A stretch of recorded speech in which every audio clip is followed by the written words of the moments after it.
आज हामी बनाउँदैछौँ सजिलो छिटो छरितो चिकन बिरयानी। सबैभन्दा पहिला हामी चिकनको लागि मसला तयार पार्छौँ। मैले मसलामा जिरा, धनियाँ, सोप, तेजपत्ता, सुकमेल, ल्वाङ, दालचिनी, मरिच हालेको छु। मेरो घरमा यति मात्रै थियो, हजुरहरूले अन्य अरू मसलाहरू पनि हाल्न सक्नुहुन्छ। यी मसलाहरूलाई हल्का भुटेर हामी पिस्छौँ। अब हामी चिकन म्यारिनेट गर्छौँ। 1.5 किलो चिकनमा हामी आधा किलो दही हाल्छौँ। अघिको पिसेको मसला, अदुवा लसुनको पेस्ट, आधा निम्बुको रस, 3 चम्मच नुन अनि बेसार हालेर मजाले मोल्छौँ अनि 2 घण्टासम्म म्यारिनेसनको लागि छोडिदिन्छौँ।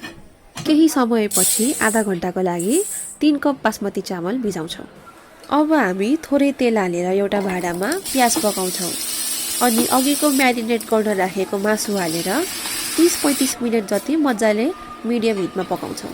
त्यो मासुमा धनियाँ र पुदिना हालेर 2 मिनट जति पकाउँछौँ।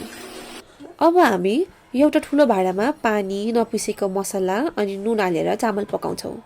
त्यसमा अलिकति घिउ पनि हाल्छौँ। यो चामल आधा काँचो हुनुपर्छ। अब हामी बिरयानीको लेयर बनाउँछौँ। सबैभन्दा मुनि पकाएको चिकन, त्यसको माथि फ्राई गरेको प्याज जुन हजुरहरूले बजारमा पाउन सक्नुहुन्छ, त्यसको माथि धनियाँ र पुदिना अनि अघिको आधा काँचो चामल अनि हरेक लेयरमा हामी अलिकति घिउ पनि हाल्छौँ। हामी केसर र दुधको मिश्रण हाल्छौँ। त्यसले रङको साथमा बास्ना पनि एकदमै मिठो आउँछ।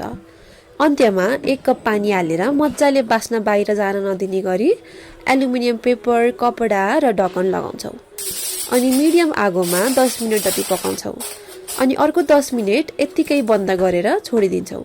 20 मिनट पछि हाम्रो चिकन बिरयानी पाकेर यस्तो राम्रो भयो। हजुरहरूले हेर्न सक्नुहुन्छ, हरेक चामलको दाना फरक रङको छ।